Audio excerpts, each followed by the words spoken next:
તો અમે વાંચીશું. સર્ગ 98 તત્વવેત્તા પુરુષોના લક્ષણો. તકલીફ નથી ને? ના, નથી. આ 98માં સર્ગમાં તત્વજ્ઞ સત્પુરુષોના લક્ષણો કહેવાશે કે જેથી તેઓની પરીક્ષા કરી તેમના દોષ તરફ ઉપેક્ષા રાખી તેઓનો આશ્રય કરી શકાય.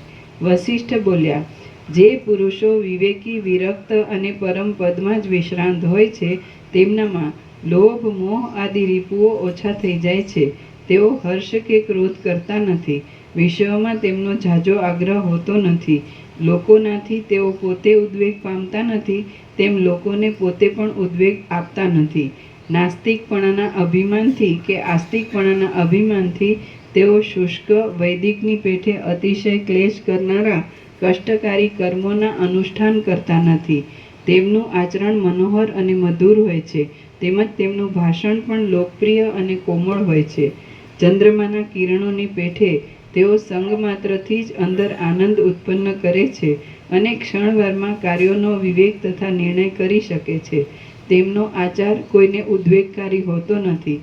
ચતુર નાગરિક પુરુષોની પેઠે તેઓ સર્વની સાથે બંધુભાવ રાખે છે. તેમનો બહારનો આચાર સર્વ બીજા પ્રાણીઓના જેવો જ હોય છે, પરંતુ અંદરથી તેઓ સર્વ બાબતમાં શીતળ હોય છે. શાસ્ત્રોના અર્થ વિચારમાં ઈજી એટલે શું? For example, E point, G point એટલે શું? ઈ પછી પોઈન્ટ નહીં, ઈ જી પછી પોઈન્ટ એટલે એઝ ફોર એક્ઝામ્પલ, દાખલા તરીકે. પણ જી કેમ આવે? જી ઈ જી ઈ બરાબર છે એક્ઝામ્પલ, પણ જી જી એ લેટિન વર્ડ્સના છે.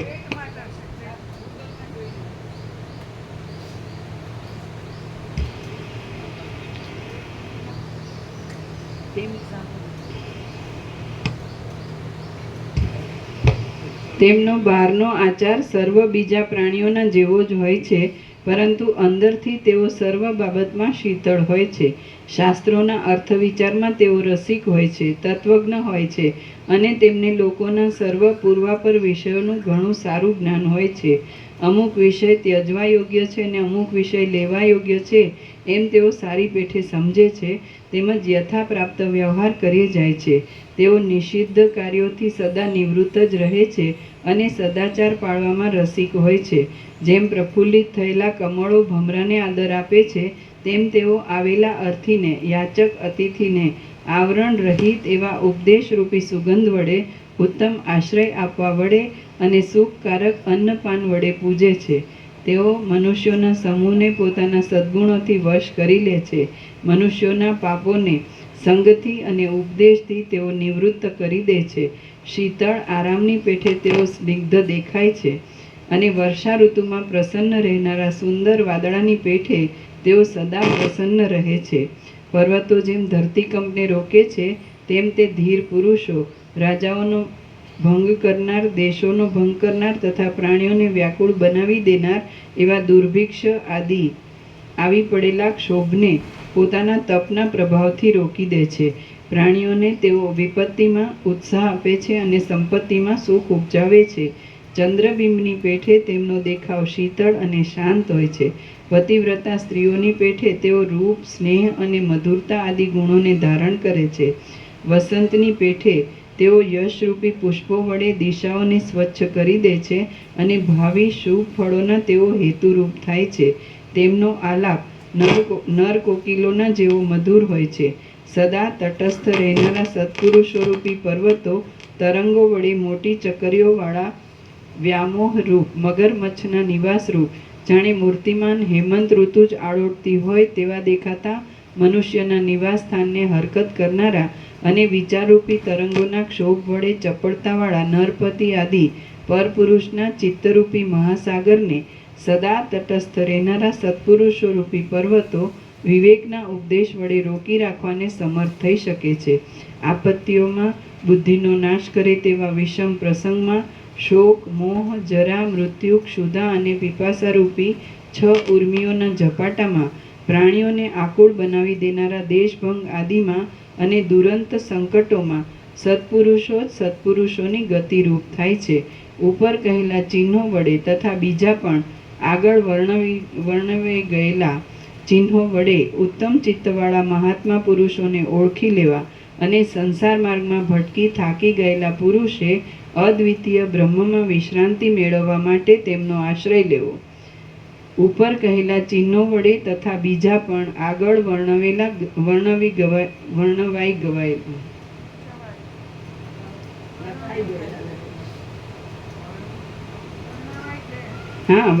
ગયેલા ઉપર કહેલા ચિહ્નો વડે તથા બીજા પણ આગળ વર્ણવાઈ ગયેલા ચિહ્નો વડે ઉત્તમ ચિત્તવાળા મહાત્મા પુરુષોને ઓળખી લેવા અને સંસાર માર્ગમાં ભટકી થાકી ગયેલા પુરુષે અદ્વિતીય બ્રહ્મમાં વિશ્રાંતિ મેળવવા માટે તેમનો આશ્રય લેવો.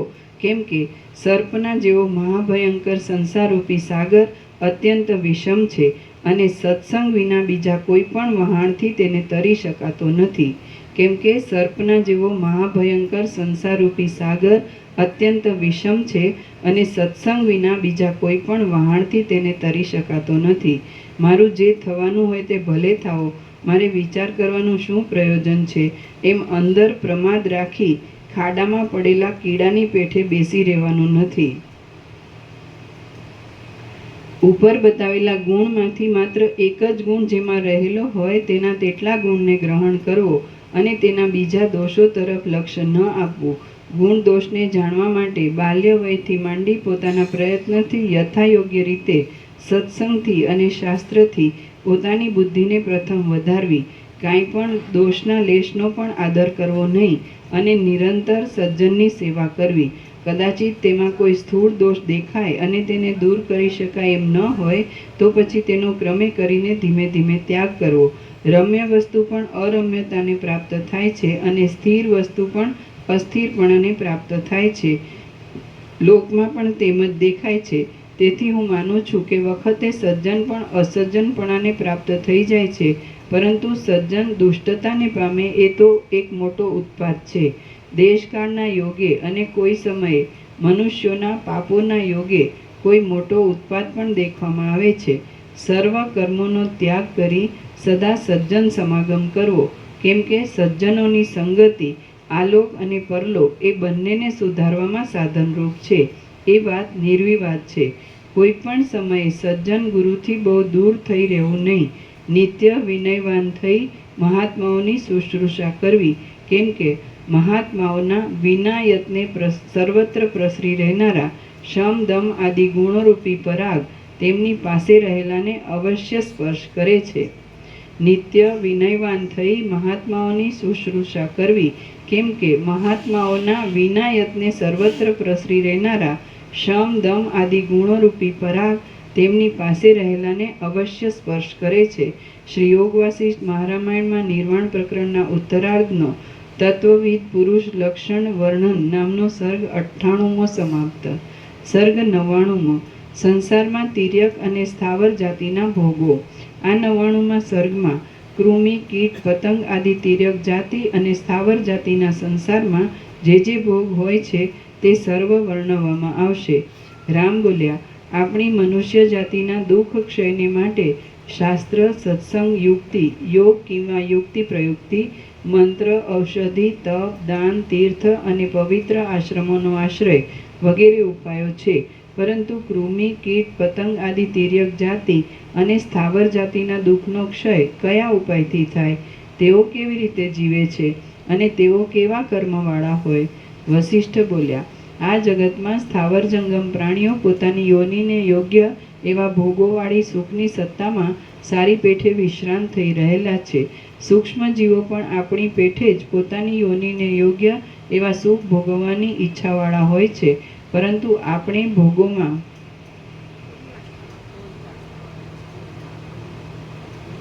થોડી આસ્થાવાળા છીએ, ઓછી આસ્થાવાળા છીએ અને આપણને વિઘ્નો પણ ઓછા આવે છે.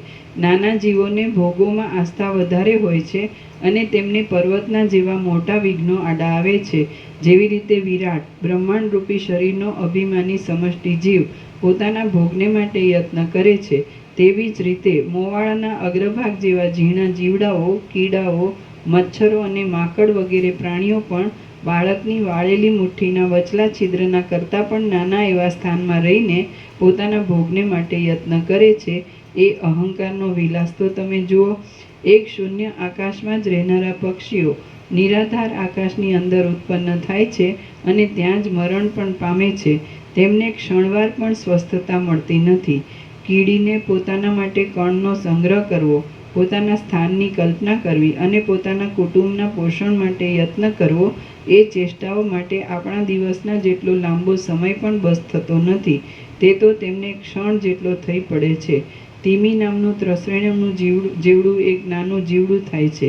તેનો ચાલવાનો વેગ ગરુડના જેવો જોવામાં આવે છે.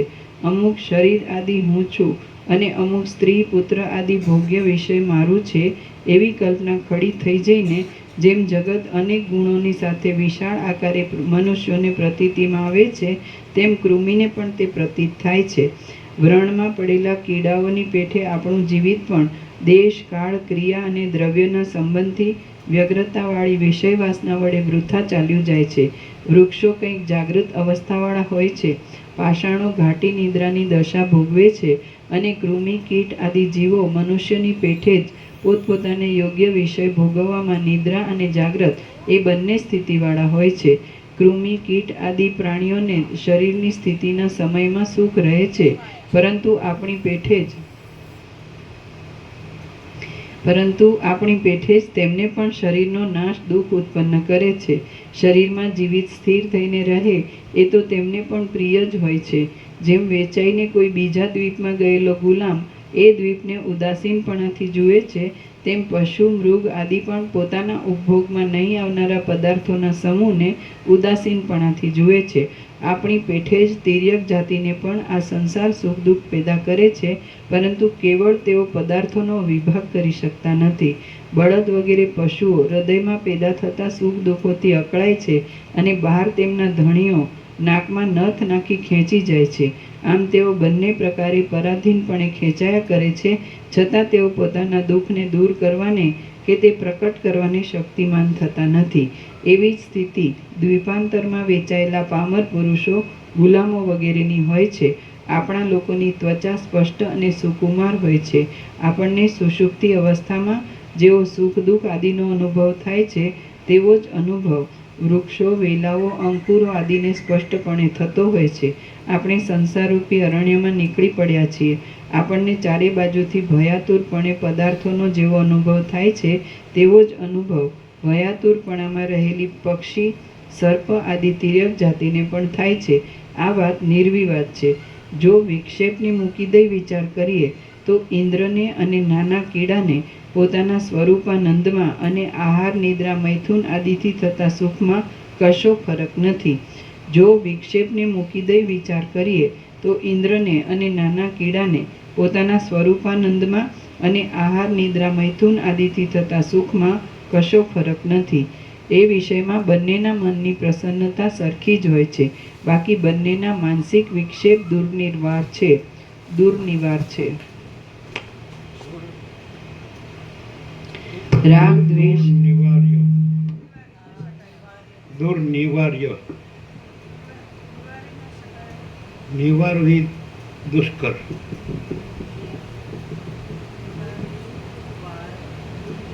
આ શબ્દ બાકી ગીતામાં શબ્દ આવે છે. ગીતામાં આવે છે આ શબ્દ. જાતસ્ય હિ ધ્રુવ મૃત્યુ ધ્રુવમ જન્મ મૃતસ્ય ચ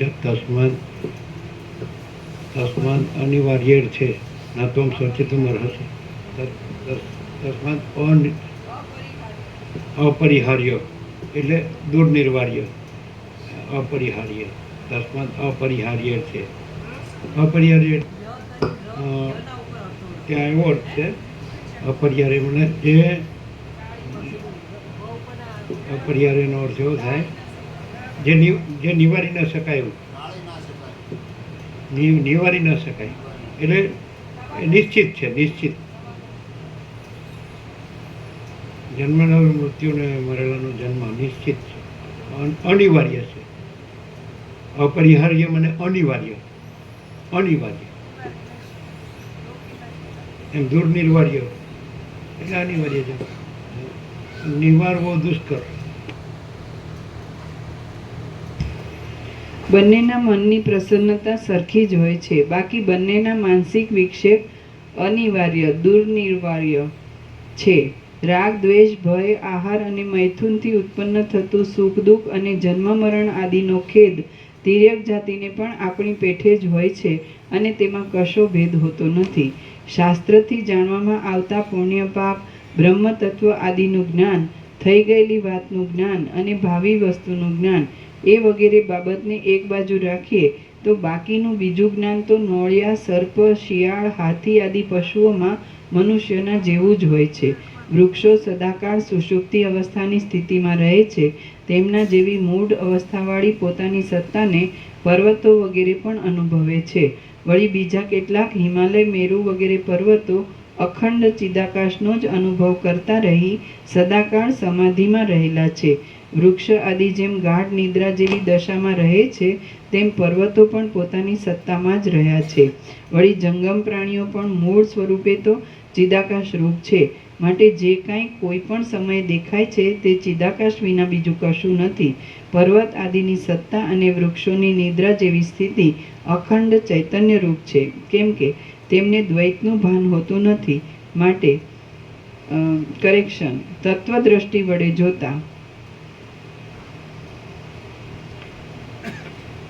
પર્વત આદિની સત્તા અને વૃક્ષોની નિદ્રા જેવી સ્થિતિ અખંડ ચૈતન્ય રૂપ છે, કેમ કે તેમને દ્વૈતનું ભાન હોતું નથી. માટે તત્વદ્રષ્ટિ વડે જોઈએ તો પણ જગત એક ચિદાકાશ રૂપ જ છે. જ્યાં સુધી અજ્ઞાન દ્રષ્ટિ વડે જોવામાં આવે છે ત્યાં સુધી જગત જોવામાં આવે છે. પરંતુ જો તેનું યથાર્થ ચિદાકાશ સ્વરૂપ જાણવામાં આવે છે તો તમે કે હું કશું તેમાં જણાતું નથી. સ્વરૂપ જાણવામાં આવે છે એટલે યથાર્થ સ્વરૂપ, ચિદાકાશ સ્વરૂપ. વળી સત્તા કે અસત્તા એ પણ હોતા નથી. તેમ હવે પછી તેમાં ભવિષ્ય કોટીમાં પણ કશું રહ્યું નથી. આ સર્વ યથાસ્થિતપણે વિવર્ત રૂપે તેમાં રહ્યું છે, છતાં સદાકાળ શિલાના જેવું એકરસ અને નિર્વિકલ્પ બ્રહ્મ તત્વ જ સર્વત્ર ભરપૂર છે. એ બ્રહ્મ તત્વ અનાદિ અને અનંત છે, છિદ્ર રહિત છે, નિદ્રાથી પણ રહિત છે અને જાણે સ્વપ્ન રૂપે પોતાની અંદર તે જગતની વિચિત્ર કલ્પનાને રચી લેતું હોય, વિચિત્ર રચનાને કલ્પી લેતું હોય તેવું છે. જેવી રીતે સૃષ્ટિના પૂર્વકાળમાં એક પરબ્રહ્મ જ સર્વત્ર સમાન રીતે રહ્યું હતું, તેવી રીતે હમણાં પણ તે જ ભરપૂર છે અને હવે પછીના અનંત કાળ સુધી પણ તે બ્રહ્મ જ ભરપૂર રહેશે. વસ્તુતઃ જોતા પોતાપણું કે પારકાપણું, જગતની સત્તા કે સાવ શૂન્યપણું, મૌનપણું કે તેને ધારણ કરવાપણું એ કશું પણ અહીં સંભવતું નથી.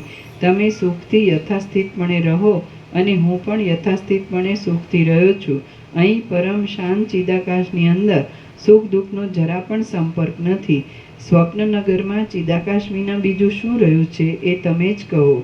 જે કાંઈ પ્રતીતિમાં આવે છે તે સ્વચ્છ, શાંત અને નિર્વિકાર પરબ્રહ્મ જ વિવર્ત રૂપે તેવા આકારે થઈ રહેલ છે. માત્ર એક અવિદ્યા જ તેમાં ભ્રાંતિ ઉત્પન્ન કરે છે. એ અવિદ્યાનું પણ ખરેખરું સ્વરૂપ ઓળખવામાં આવે તો તે પણ કોઈ ઠેકાણે છે નહીં. જગતરૂપી સ્વપ્નનું વાસ્તવ રૂપ ઓળખાઈ જાય છે તો તેમાં કશું પણ સત્ય છે નહીં. તો પછી તેમાં શો આગ્રહ રાખવો? વંધ્યા પુત્ર ઉપર શો સ્નેહ રાખવો? સ્વપ્નના સમયને સ્વપ્ન રૂપે ઓળખવામાં આવતો નથી ત્યાં સુધી અજ્ઞાન વડે જગતરૂપી સ્વપ્ન પ્રત્યેક પરમાણુમાં રહેલું ભાસે છે તે મિથ્યા છે. તો તેમાં ઉપાદેય બુદ્ધિ શી રાખવી અને તેમાં આસ્થા પણ શી રાખવી? કેમ કે પ્રબોધ, જ્ઞાન અને જાગ્રત અવસ્થા પ્રાપ્ત થતાં એ કશું પણ જણાતું નથી. જે જગત જ્ઞાન દશામાં અસત્ય જણાય છે તે અજ્ઞાન દશામાં પણ વસ્તુતઃ જોતા અસત્ય જ છે. તેથી તે કોઈ ઠેકાણે હોતું નથી. અજ્ઞાન દશામાં એ જગતની જે પ્રતીતિ થાય છે તે અજ્ઞાન જ એ જગતરૂપે પ્રતીતિમાં આવે છે એમ સમજવું. વર્તમાન, ભૂત અને ભવિષ્ય એ ત્રણેય કાળ અને જ્ઞાન તથા અજ્ઞાન એ બધામાંથી કશું પણ સત્ય નથી. કેમ કે શાંત પરમ તત્વરૂપ સત્ય વસ્તુ જ વિવર્ત ભાવથી એ સર્વને આકારે થઈ રહેલ છે. જેમ એક તરંગ બીજા તરંગ સાથે અથડાય તેમાં જળને કશી ક્ષતિ થતી નથી, તેમ એક દેહ વડે બીજા દેહને કશું નુકસાન પહોંચે તો તેમાં એ બંનેના અધિષ્ઠાનરૂપ ચૈતન્યની કશી પણ ક્ષતિ નથી.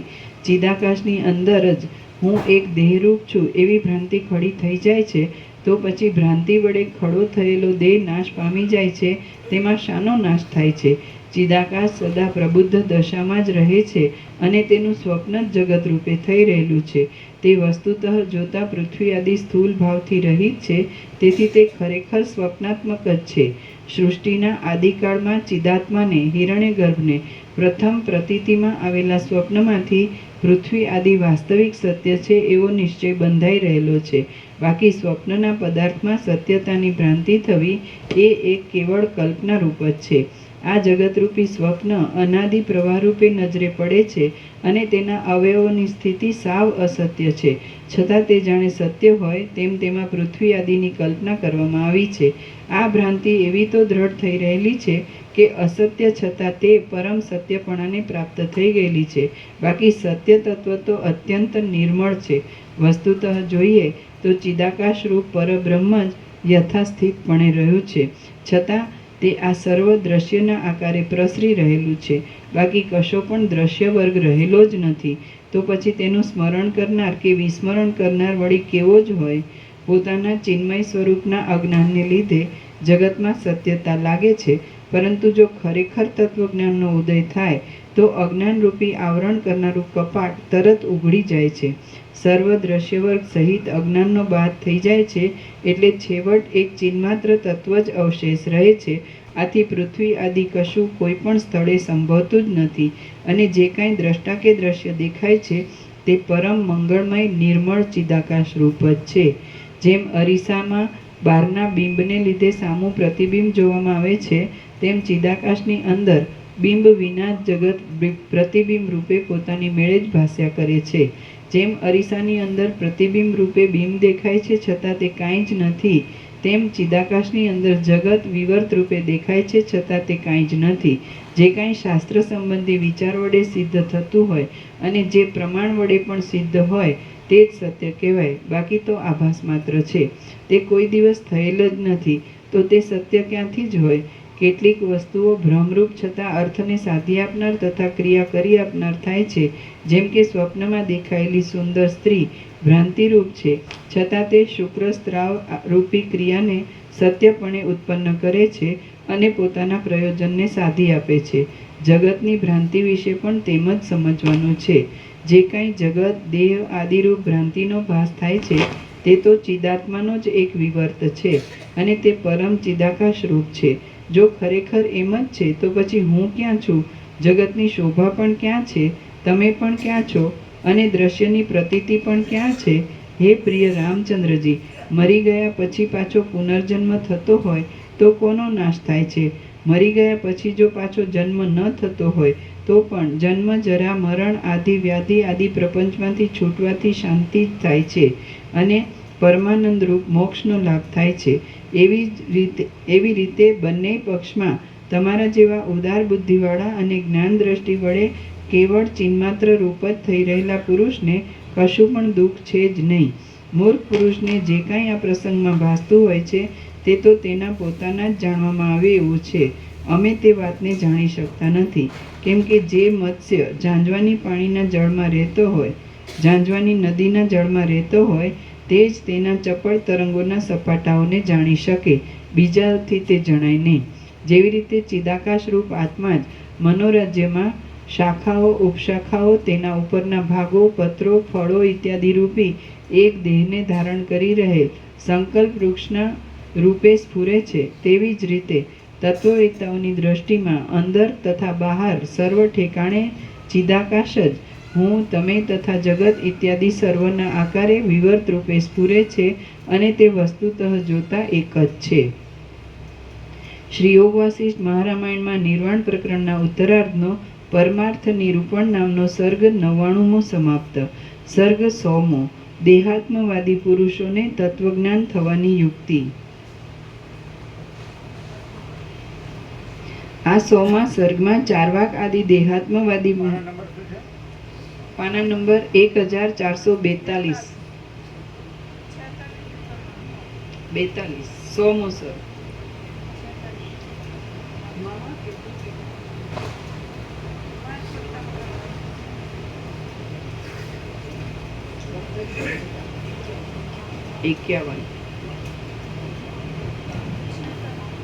तो 52 तो सर्ग पूरा होगा ना, 102 तक, सर्ग 102 तक। जरा सी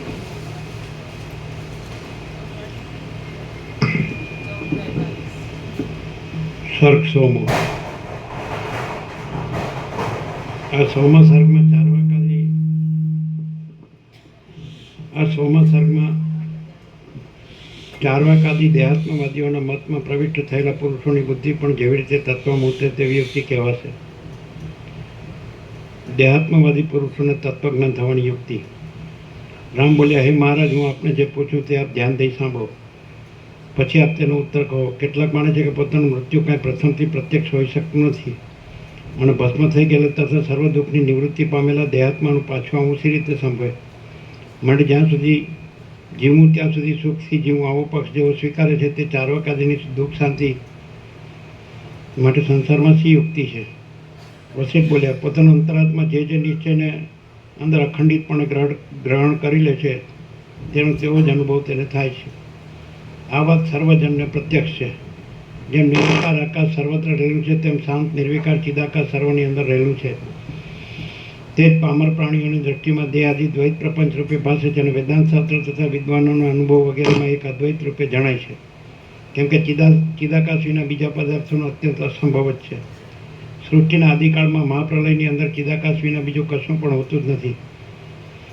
કારણના આધારને લીધે કશું છે જ નહીં. એટલે સિદ્ધ જ છે કે આ બ્રહ્મ જ સર્વત્ર પ્રસરેલ છે. જેઓ સમસ્ત વેદ શાસ્ત્રના અર્થને અને મહાપ્રલય આદિને સ્વીકારતા નથી તેવા શાસ્ત્રને નહીં માનનારા મહામૂર્ખ પુરુષો અમારી દ્રષ્ટિમાં મુવા જેવા જ છે. જેમનું ચિત્ત સર્વશાસ્ત્રથી અવિરુદ્ધ છે અને આ સર્વ બ્રહ્મરૂપ છે એવા તાત્વિક વિચાર વડે સંપૂર્ણપણે અનુભવાયું છે તેમને માટે પણ તેઓ કૃત્ય હોવાથી આ અમારો ઉપદેશ કથાનો પ્રસ્તાવ નથી. આ ઉપદેશ તો જિજ્ઞાસુ માટે છે. દેહ હો કિંવા ન હો, પરંતુ નિરંતર અને નિત્ય હું આત્મચૈતન્ય અંતઃકરણની અંદર વિવર્ત ભાવથી જેવા રૂપે સ્ફુરિત થાય છે તેવા રૂપે જ પુરુષ થઈ રહે છે. હે પ્રિય રામચંદ્રજી, જો જ્ઞાન સ્વરૂપ આત્મચૈતન્યમાંથી અંતઃકરણ રૂપ ઉપાધિના સંપર્કને લીધે હું દુઃખી છું, હું સ્ફુરણ ઉઠ્યું હોય છે તો તે પુરુષ દુઃખી છે. આત્મા પોતે આનંદરૂપ જ છે, તો પણ જ્યાં સુધી પોતે દુઃખી છે એવા વિરુદ્ધ સંસ્કારનો દ્રઢ અધ્યાસ છે ત્યાં સુધી તે ખરેખર દુઃખી જ છે. પરંતુ જગત કેવળ ચિદાકાશનો એક વિવર્ત છે એવી ભાવના કરવામાં આવે છે તો સર્વ ચિદાકાશ રૂપવાથી દુઃખપણાનું સ્ફુરણ સી રીતે થાય અને દુઃખનું જ્ઞાન પણ કોને થાય? જેમ આકાશને રટકાણો સ્પર્શી શકે નહીં તેમ જ્ઞાનરૂપી તાત્વિક નિશ્ચયમાં જ પોતાના આત્માને સ્થિર રાખનારા પુરુષોને કશા પણ સુખ દુઃખ સ્પર્શી શકતા નથી. અનુભવ સત્ય હો કિંવા અસત્ય હો, પણ અનુભવ અનુસાર જ નિશ્ચય બંધાય છે. આ બાબત ઠેઠ બાળક સુધી સિદ્ધ છે તો તેનો કોણ નિષેધ કરી શકે અને સી રીતે નિષેધ કરી શકે? દેહ, પુરુષ કિંવા જીવ એ કશું પ્રત્યેક ચૈતન્યથી જુદું જણાતું નથી. પ્રત્યેક ચૈતન્ય જ આ સર્વરૂપ છે. તે જગતને જેવું સમજે છે તેવું જ તેની દ્રષ્ટિમાં થઈ રહે છે. પ્રત્યેક ચૈતન્યને સત્ય માનો કિંવા ચારવાક મત પ્રમાણે સત્ય માનો, પરંતુ આ દેહનો અનુભવ તે વડે જ થાય છે. જેમ સ્વપ્નની અંદર પાતાળમાં, આકાશમાં, જળમાં અને સ્વર્ગમાં સંકલ્પ માત્રથી ચિદાત્મા સ્વતંત્રપણે દેહનો અનુભવ કરે છે તેમ આ સ્થૂળ દેહનો તેનાથી જ અહીં અનુભવ થાય છે. પ્રત્યેક ચૈતન્યને આસ્તિકોના મતને અનુસરનારા સત્ય માનો અથવા નાસ્તિકોના મતને માનનારા અસત્ય માનો, પરંતુ તે જ આત્મા છે.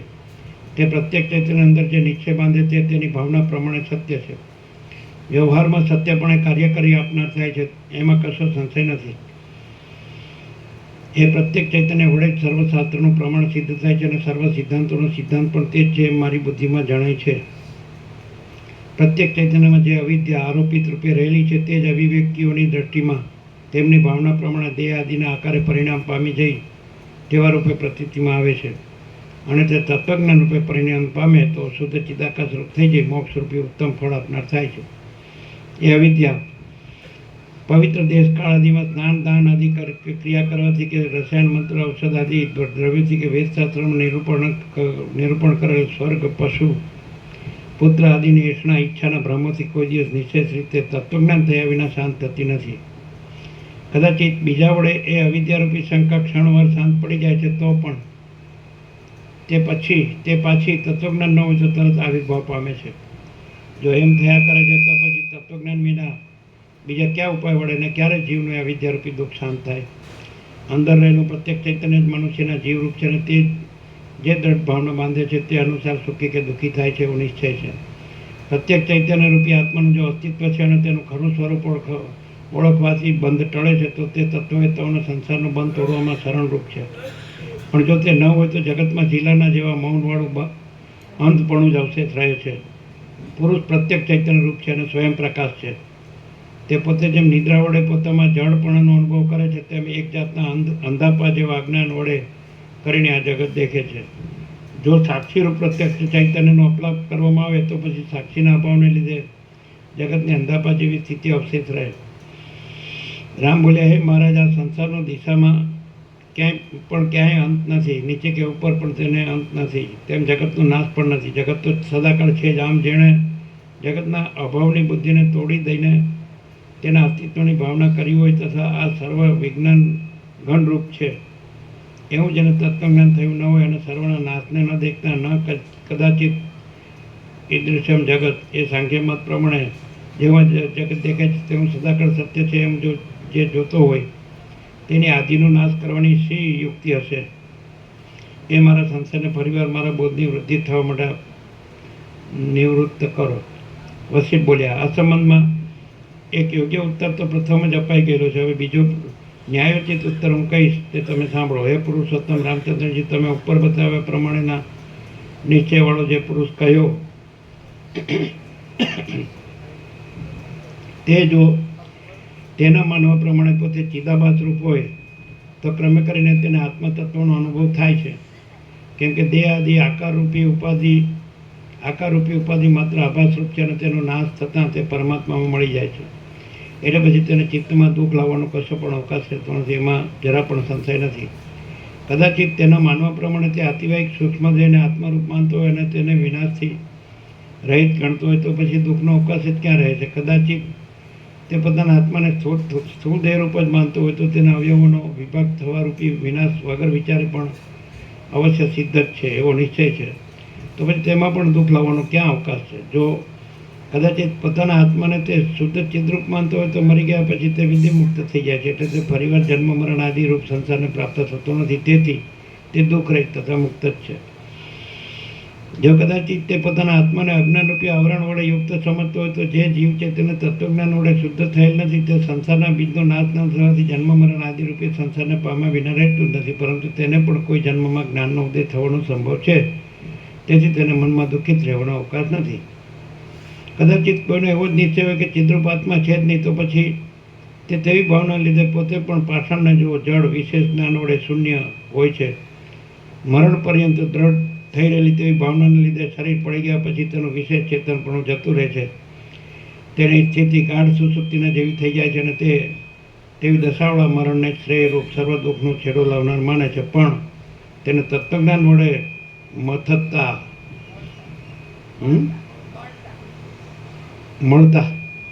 મળતા એટલે પ્રિન્ટિંગ મિસ્ટેક છે. પણ તેને તત્વજ્ઞાન મળતા નિરતિશય આનંદનો અનુભવ નથી એમને તેમાં તેને શ્રેય જણાતું નથી. તો પછી તેને ઉપદેશ આપવાથી કાંઈ ફળ નથી. આ સર્વ ચિદ્રૂપ આત્માથી રહિત કેવળ જળ અને શૂન્યરૂપ છે એમ જે માનતો હોય તેને શુદ્ધ જ્ઞાનનો ઉદય થવાનો સંભવ જ નથી. આથી જ્યારે તે મરણને શરણ થાય છે ત્યારે તે પોતે પણ જળ શૂન્યરૂપ થઈ જઈ દુર્ભેદ્ય અંધકારમય સ્થિતિમાં જાય છે. જે ક્ષણિક વિજ્ઞાનવાદીઓ આ જગતને સ્વપ્નનગરની પેટે ક્ષણિક વિજ્ઞાનમય માને છે તેઓ પોતે પણ તેવા જ ક્ષણિક વિજ્ઞાનમય થઈ રહે છે અને તેમનો પણ બીજાઓની પેઠે જગતને સ્થિર માનનારાઓની પેઠે જગત સંબંધી વ્યવહાર સિદ્ધ થાય છે.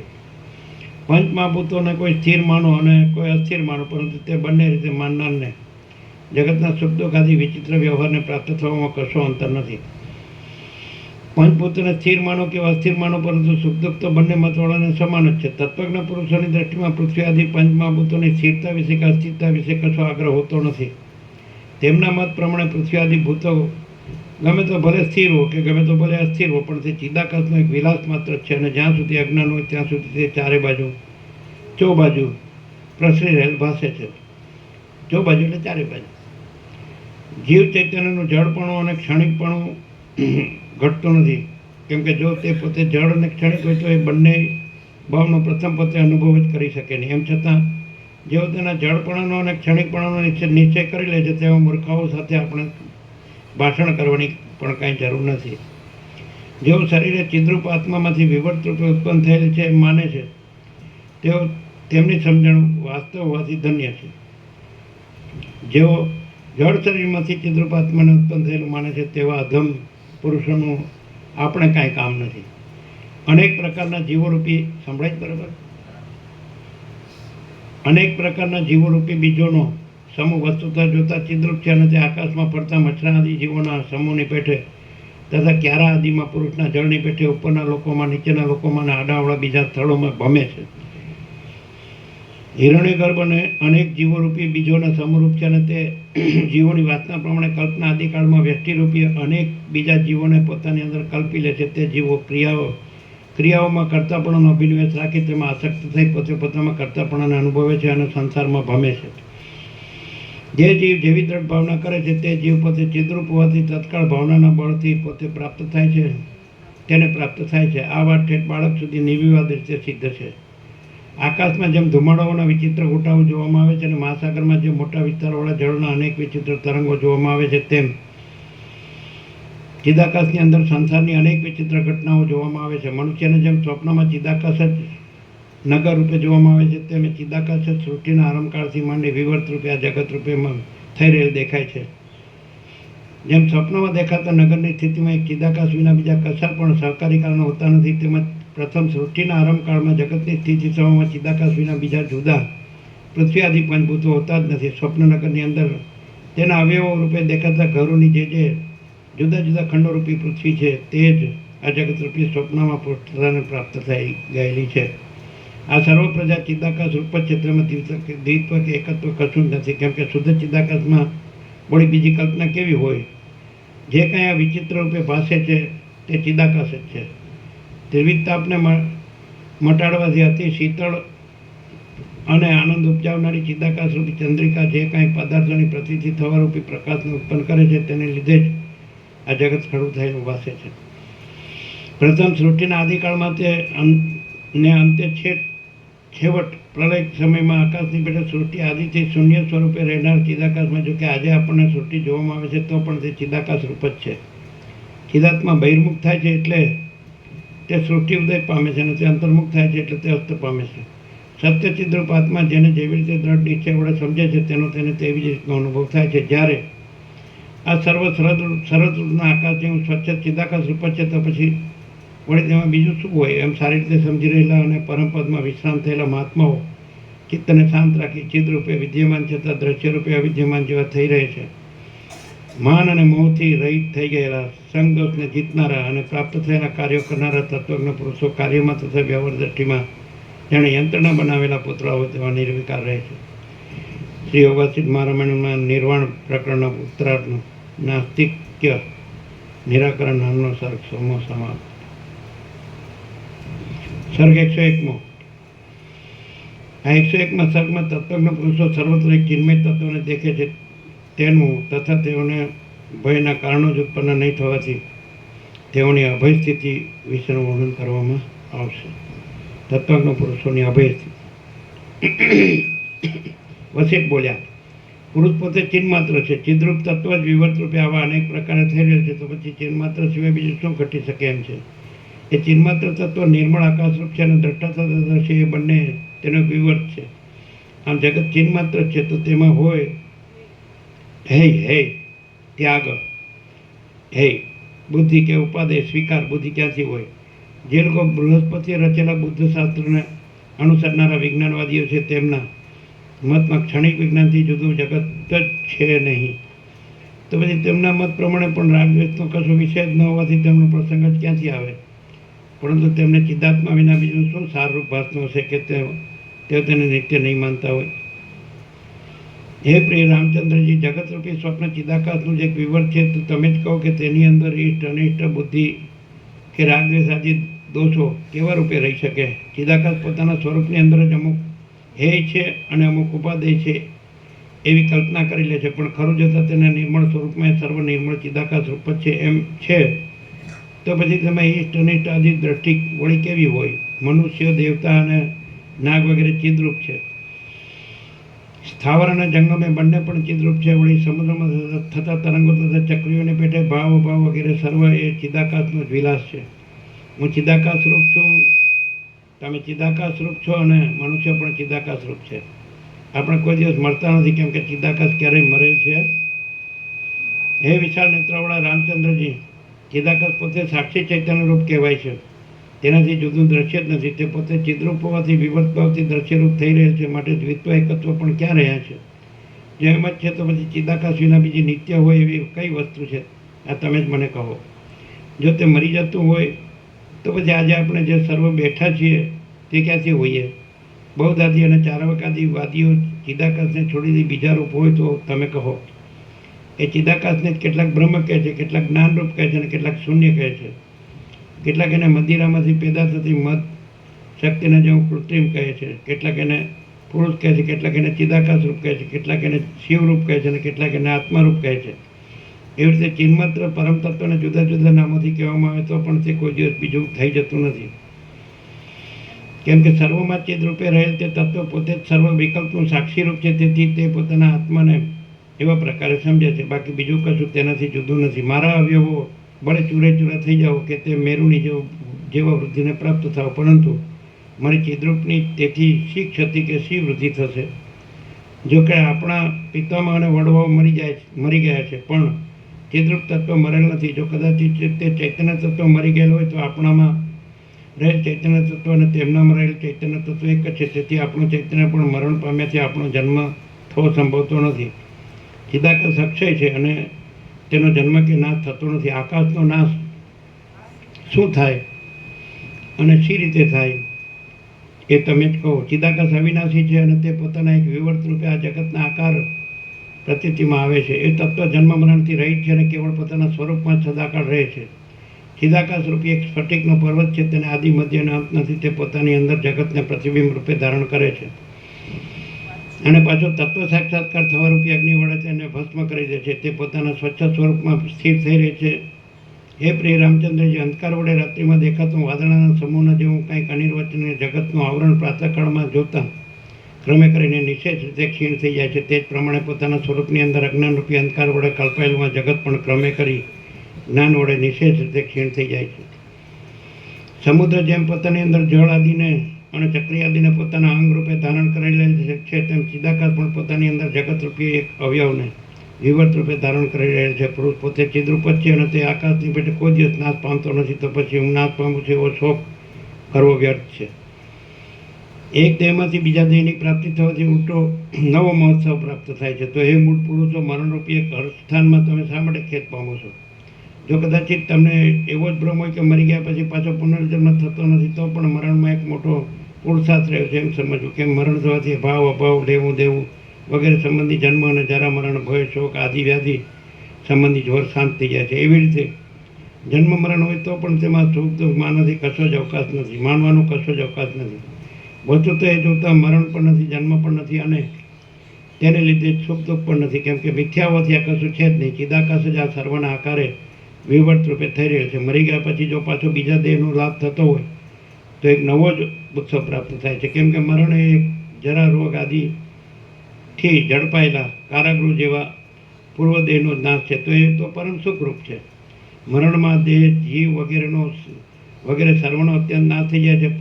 પુનર્જન્મ નથી એમ માનવામાં આવતું હોય તો પણ સંસારરૂપી મહારૂપનો ક્ષય થાય છે એમ સંતોષ માનવાનો છે. મરણ થયા પછી પુનર્જન્મ થતાં ફરીવાર બીજા દેહનો લાભ થતો હોય તો પણ એક નવો જ ઉત્સવ સાંપડે છે. કદાચિત તમને મરણ પછી દુષ્કર્મથી પ્રાપ્ત થતા નરક આદિ દુઃખની પ્રીતિ રહેતી હશે, તો આ લોકમાં પણ દુષ્કર્મથી થતા રાજદંડ આદિનો ભય છે અને પરલોકમાં પણ નરક આદિનો ભય છે. તો એટલે એ ભીતિ સમાન છે. આથી બંને લોક સુધારવાને તમારે કદી પણ દુષ્કર્મ કરવા નહીં. હું મરી જઈશ એમ તમે ભયથી પોકાર કરો છો, પરંતુ હું પાછો પુનર્જન્મ હોવાથી થઈશ એવો વિચાર કરતા નથી. આ સર્વ ચિદાકાશ રૂપ જ છે અને તે ચિદાકાશ પોતાના શુદ્ધ સ્વરૂપમાં જગત આદિને આકારે વિવર્ત રૂપે થઈ રહેલ છે. તો તેમાં જન્મ મરણ ક્યાં રહ્યા અને શ્રીમંતાઈ કે ગરીબાઈ પણ ક્યાં રહી? તમે કેવળ ચિદાકાશ રૂપ થઈને રહો અને ખાનપાન આદિ પ્રાપ્ત કાર્ય સુખથી કરતા રહો. તમે મમતાથી રહિત થઈ જાઓ. તમે આકાશના જેવા નિર્મળ અને નિર્વિકાર છો તો તમારામાં ઈચ્છાનો ઉદય જ ક્યાંથી થાય? પોતાના સ્વાભાવિક પ્રવાહના બળે થયેલા પ્રયત્ન વડે પ્રાપ્ત થયેલા તથા દેશકાળના બળથી આવી મળેલા અતિ પવિત્ર એવા શબ્દાદી વિષયોને વિવેકી પુરુષો નિર્ભય રહીને સુખથી ભોગવે છે. વચમાં દેશકાળના બળથી ઉત્પન્ન થયેલા દોષોનો તિરસ્કાર કરી તેઓ અંદર સ્વસ્વરૂપ સ્થિતિમાં નિર્વિકલ્પ સમાધિમાં બુદ્ધિને સુષુપ્તિ અવસ્થાના જેવી બતાવી દઈ મગ્ન રહે છે. તેઓ મરણથી દુઃખને પ્રાપ્ત થતા નથી, જીવિતથી સુખને પ્રાપ્ત થતા નથી, કશાની ઈચ્છા કરતા નથી અને કોઈનો દ્વેષ પણ કરતા નથી. તેઓ તો વાસના માત્રથી રહિત થઈ સ્વસ્વરૂપમાં સ્થિર થઈ રહેલ છે. વાસનાથી રહિત થઈ રહેલા વિવેકી પુરુષોને કશામાં ઈચ્છા હોતી નથી. તેથી મરણ, જીવિત અને જન્મરૂપી જીર્ણ તૃણનો તેઓ વિચાર જ કરતા નથી. તેમણે તો જાણવાનું સર્વ જાણી લીધું હોય છે, છતાં તેઓ ઉપરથી અતિ મૂળની જેમ વર્તે છે અને પર્વતની પેટે પોતાની સ્થિતિમાં નિર્ભયપણે અચળ થઈ રહે છે. શ્રી યોગ વાસિષ્ઠ મહારામાયણમાં નિર્વાણ પ્રકરણના ઉત્તરાર્ધનો પરમોપદેશ નામનો સર્ગ 101 સમાપ્ત. સર્ગ 102 તત્વજ્ઞ પુરુષોના લક્ષણો. આ 102 સર્ગમાં તત્વજ્ઞ પુરુષોના લક્ષણો વિશે ફરીવાર પણ વર્ણન આવશે કે જે જાણવાથી તેનો દ્રઢ અભ્યાસ થતાં જ્ઞાનની પણ દ્રઢતા થવાનું બની આવે. તત્વજ્ઞ પુરુષોના લક્ષણો. રામ બોલ્યા, હે મહારાજ, અનાદિ અને અનંત એવી પરબ્રહ્મરૂપ વાસ્તવ વસ્તુનું સ્વરૂપ ઓળખ્યા પછી એ પુરુષોત્તમ તત્વજ્ઞ કેવા લક્ષણવાળો થઈ જાય છે તે આપ કહો. વસિષ્ઠ બોલ્યા, જેણે જાણવાનું જાણી લીધેલું છે એવો ઉત્તમ પુરુષ કેવા લક્ષણોવાળો થઈ જાય છે, તેનો કેવો સ્વભાવ હોય છે તથા જીવતા સુધી કેવા આચારથી રહે છે તે સર્વ હું તમને કહું છું, તે તમે સાંભળો. તત્વજ્ઞ પુરુષ વનમાં રહ્યો હોય તો પણ તેને મૃગોના બચ્ચા સ્વજનરૂપ થઈ જાય છે, પાષાણો પણ તેના મિત્રરૂપ થઈ જાય છે અને વનવૃક્ષો તેના બંધુરૂપ બની જાય છે. વસ્તી વડે ખીચોખીચ ભરેલું સ્થાન પણ તેને શૂન્ય જ લાગે છે.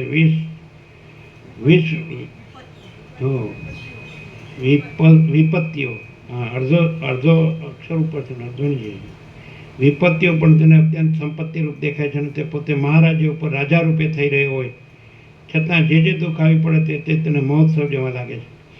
સમાધિ વિનાની સ્થિતિ પણ તેને સમાધિ જેવી જ ભાસે છે.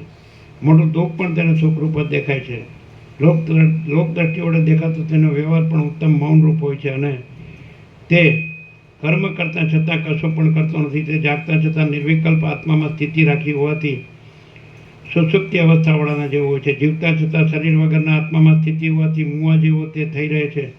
જોકે તે બધો આચાર કરતો હોય છે તો પણ તે સંબંધી અભિમાન ન હોવાથી તે કશું પણ કરતો નથી. એ મહાશય પુરુષ પોતે રસિક જણાતા છતાં વિષયોમાં વૈરાગ્યને લીધે અત્યંત વિરસ હોય છે. તે દયાના પાત્રરૂપ બીજી વસ્તુ જ દેખાવાથી અથવા કશામાં પોતાપણીની બુદ્ધિ જ ન હોવાથી દયા રહિત છતાં બંધુઓમાં મમતાવાળો દેખાય છે. તે નિર્દય છતાં અત્યંત કરુણતાવાળો હોય છે અને તે અંદરથી તૃષ્ણા રહિત છતાં બીજાઓનું હિત કરવામાં તૃષ્ણાવાળો જોવામાં આવે છે. તેનો આચાર સર્વ પ્રશંસા કરે એવો હોય છે, પરંતુ અંદર કશો અધ્યાસ ન હોવાથી તે સર્વ આચારથી રહિત જ હોય છે.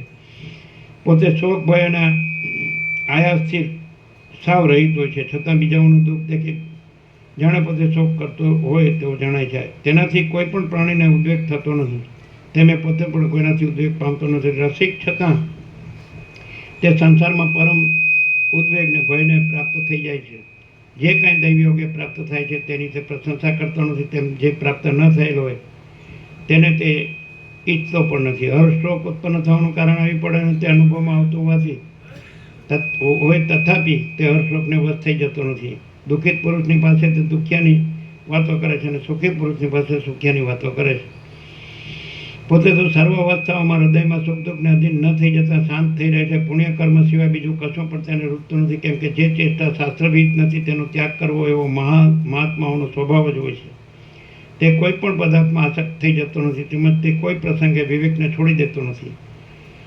કંગાલની પેટે તે દ્રવ્યની યાચના કરતો નથી. અંદર પોતે વૈરાગ્યવાન છતાં ઉપરથી રાગવાળો હોય તેવો જણાય છે. શાસ્ત્રાનુસાર તે વ્યવહાર કરતો રહે છે. ક્રમ પ્રમાણે પ્રાપ્ત થનારા સુખ દુઃખો તેને અંદર કશી અસર કરી શકતા નથી, છતાં જાણે તે સ્પર્શ કરતા હોય એમ દેખાય છે. તેને કોઈ પણ વિષયમાં હર્ષ કે શોક થતો નથી. જેમ જોકે તે બીજાની દ્રષ્ટિએ હર્ષવાળો દુઃખિત ભાષે છે, પરંતુ તે પોતાના અંદરના ધીરતાવાળા સ્વભાવને કદી પણ છોડતો નથી. કેમ કે માત્ર સંસારની રીતિને અનુસરતી નટની પેઠે ઉપરથી લીધેલ વેશ ભજવવામાં જ તેનું તાત્પર્ય હોય છે. પાણીના પરપોટા જેવા સાવ મિથ્યા એવા પોતાના પદાર્થો તથા પુત્રાદિ પરિવારો ઉપર તત્વદર્શી પુરુષોને અંદરથી કશો સ્નેહ હોતો નથી.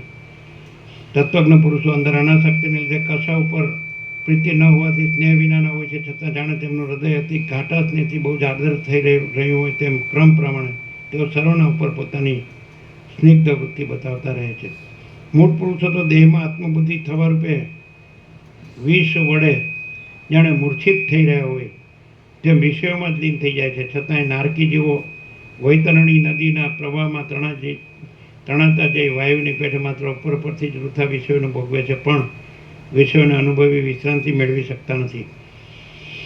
તત્વદર્શી પુરુષો બહાર સર્વશ્રેષ્ઠ પુરુષોના જેવો ઉત્તમ યોગ્ય આચારને સારી રીતે કરતા રહે છે, પણ અંદરથી તેઓ સર્વ વિષયમાં શીતળતા વળી સ્થિતિ ધારણ કરે છે. અંદર કોઈ વાતમાં તેમનો બહુ અભિનિવેશ હોતો નથી, છતાં જાણે તેઓ અભિનિવેશથી યુક્ત જ હોય એમ દેખાય છે. રામ બોલ્યા, હે મુનિશ્રેષ્ઠ, તત્વજ્ઞનું ઉપરના લક્ષણોવાળું સ્વરૂપ સત્ય છે કે અસત્ય છે તે કોણ જાણી શકે? એ આપ કહો.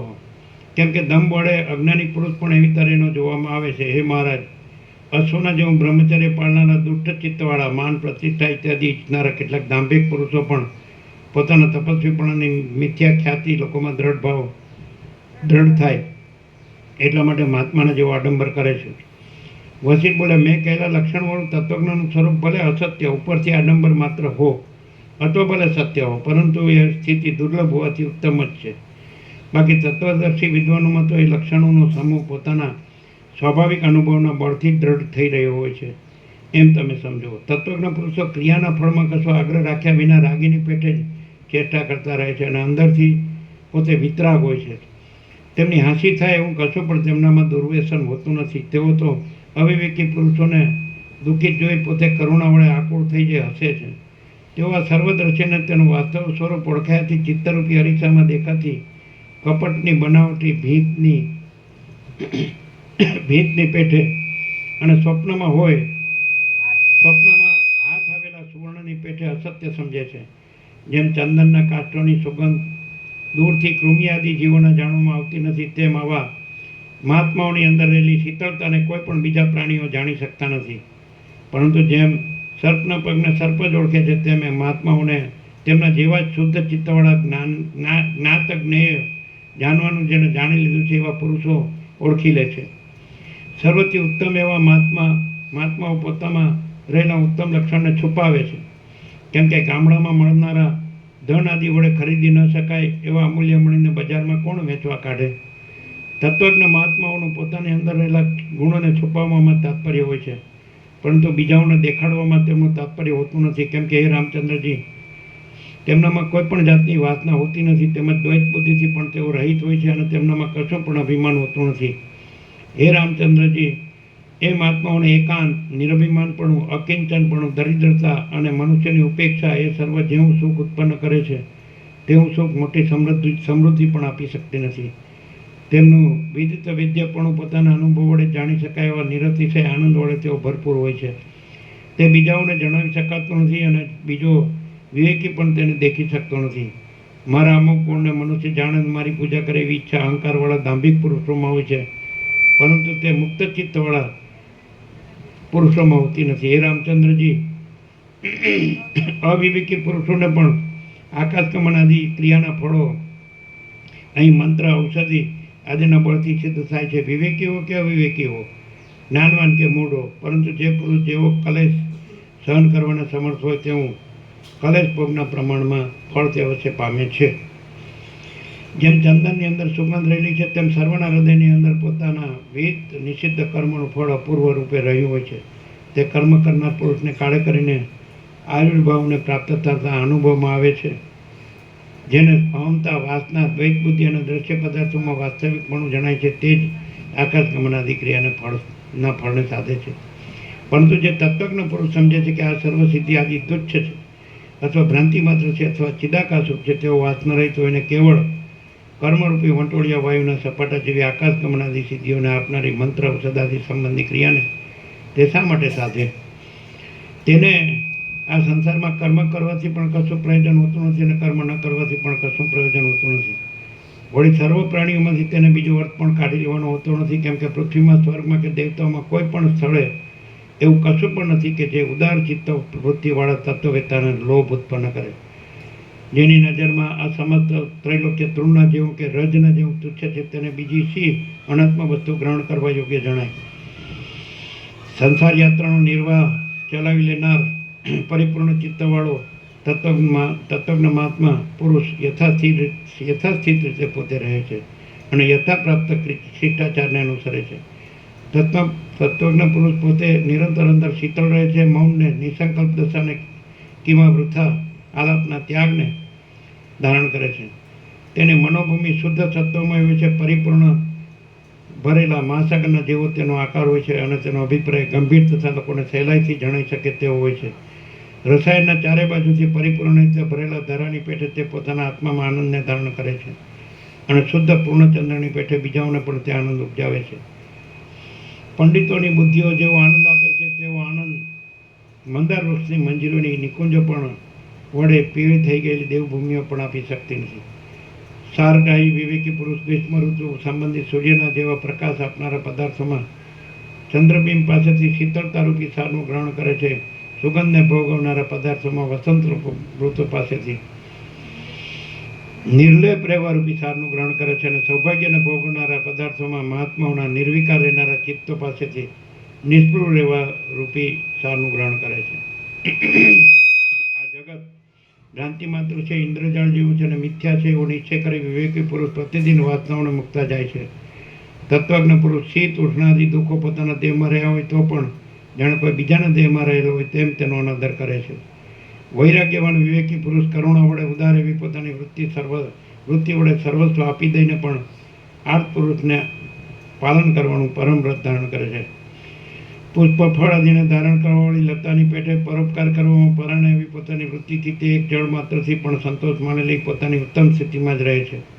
તે પોતે સર્વ લોકોની પેઠે જ યથાપ્રાપ્ત વ્યવહારને કરવા છતાં ચરાચર પ્રાણીઓના કરતાં ઉત્તમ સ્થિતિમાં રહ્યો હોય છે. જેમ પર્વત ઉપર ચડેલો મનુષ્ય નીચે જમીન ઉપર રહેલા મનુષ્યને દેખે છે, તેમ શોક નહીં કરવા યોગ્ય એવો તત્વજ્ઞ પુરુષ પ્રજ્ઞારૂપી મહેલ ઉપર ચડી જઈ બીજા શોક કરતાં પ્રાકૃત પ્રાણીઓને તટસ્થપણે દેખે છે. સંસાર સાગર એક બ્રહ્મ માત્ર છે અને તેની અંદર ઘણા લાંબા કાળ સુધી ક્ષુધા, પીપાસા, જરા, મૃત્યુ તથા શોક મોહરૂપી 6 ઉર્મિઓના ઝપાટાથી વિક્ષેપ આવે છે. આમ છતાં નિર્વિકાર મનવાળો તત્વજ્ઞ પુરુષ તેની પહેલે પાર પહોંચી જાય છે અને ચરમ વિશ્રાંતિ પામે છે. તે પોતાની શાંત વૃત્તિ વડે જગત સંબંધી પોતાની પ્રથમની ગતિને હસે છે અને સંસારરૂપી ભ્રાંતિની ખૂબ ઘાટી રીતે ધારણ કરેલા મનુષ્યોના સમૂહને પણ તે પોતે જાણે અંદર હસતો હોય એવો થઈ રહે છે. જંગલમાં ભૂલો પડવાથી ગોથા ખાનારા આંધળા વટે માર્ગોની પેઠે અંધ પરંપરાથી ચાલી આવતી આ સંસાર સંબંધી દ્રષ્ટિઓ સાવ મિથ્યા છે, છતાં તે મને મોહ ઉત્પન્ન કરે છે એમ જાણીને તે પોતાને વિશે વિસ્મય પામે છે. વિવેકને લીધે તે પોતે જગત સંબંધી ચેષ્ટાઓને હસે છે, છતાં પણ પોતાને અષ્ટવિધ ઐશ્વર્ય પ્રાપ્ત થાય તો તેને જોઈને પણ તે મને આ બધું અપ્રિય હોવાથી તૃણ જેવું છે એમ સમજે છે અને શાંતપણાને લીધે જરા પણ અહંકાર લાવતો નથી. ક્યાંક તે પર્વતની ગુફારૂપી ઘરમાં રહે છે, ક્યાંક તે પુણ્યાશ્રમનો આશ્રય કરે છે, ક્યાંક તે ગ્રસ્ત આશ્રમમાં રહ્યો છે અને ક્યાંક તે બહુ વક્તાપણે પ્રસિદ્ધ હોય છે. ક્યાંક તે ભિક્ષા વ્રતમાં રહી પોતાનો આચાર પડે છે, ક્યાંક તે એકાંતમાં તપસ્વી થઈ રહે છે, ક્યાંક તે મૌન વ્રત ધારણ કરે છે અને ક્યાંક તે ધ્યાન પરાયણ જોવામાં આવે છે, ક્યાંક તે વિદ્વાન રૂપે પ્રખ્યાત હોય છે, ક્યાંક તે શ્રુતિ અને સ્મૃતિનો શ્રોતા બની જાય છે, ક્યાંક તે રાજા રૂપે તો ક્યાંક દ્વિજ રૂપે જોવામાં આવે છે અને ક્યાંક તે અજ્ઞાનીના જેવો થઈ રહે છે, ક્યાંક તે ગુટિકા, અંજન, ખડગ આદિ વડે સિદ્ધ બની જાય આકાશમાં વિચરે છે, ક્યાંક તે શિલ્પકળા વડે પોતાની આજીવિકા ચલાવે છે અને ક્યાંક તેણે પામરનું રૂપ ધારણ કર્યું હોય છે, ક્યાંક તે આચરણથી રહિત જોવામાં આવે છે, ક્યાંક તે મહાશ્રુતિ રૂપે જોવામાં આવે છે, ક્યાંક ઉન્મત્તના જેવી તેની ચેષ્ટા દેખાય છે અને ક્યાંક તે સંન્યાસી રૂપે જોવામાં આવે છે. પુરુષ કંઈ શરીરાદિ રૂપ નથી, તેમ ચિત્તાદિ રૂપ પણ નથી. પુરુષ પોતે ચેતનરૂપ છે અને તે કોઈ દિવસ નાશને પ્રાપ્ત થતો નથી, તે કાપ્યો કપાતો નથી અને બાળ્યો બળતો નથી, તે રડતો નથી, તે સડતો નથી અને સુકાતો નથી, તે નિત્ય છે, સર્વવ્યાપી છે, સ્થિર છે, અચળ છે અને સનાતન છે. આવી રીતે જેને સારી રીતે તત્વજ્ઞાન થઈ ગયેલું છે તે તત્વજ્ઞ પુરુષ જ્યાં જેવી દશામાં રહ્યો હોય ત્યાં તેવી સ્થિતિમાં ભલે રહો, તેને અમુક વર્ણાશ્રમની મર્યાદામાં રહી શું સાધવાનું છે તત્વવેત્તા પુરુષ ભલે પાતાળમાં પ્રવેશ કરો, આકાશમાં જાઓ, કે હું પોતે પોતાના ચૂરે ચૂરે થઈ જાય એવી રીતે ભ્રમણ કરો, પરંતુ તેનું સ્વરૂપ ચિહ્ન માત્ર હજાર અને અમર છે. તે કોઈ દિવસ નાશ પામતું નથી, કેમ કે તે આકાશના જેવું નિત્ય નિરતિશય આનંદરૂપ છે અને જન્માદિ વિકારથી રહિત છે. શ્રી યોગવાસિત મહારામાયણમાં નિર્વાણ પ્રકરણના ઉત્તરાર્ધમાં તત્વજ્ઞ પુરુષ લક્ષણ નામનો સર્ગ 102માં સમાસ થઈ ગયો. કેટલી વારમાં? અમારા ભાગમાં બહુ ઓછું આવે.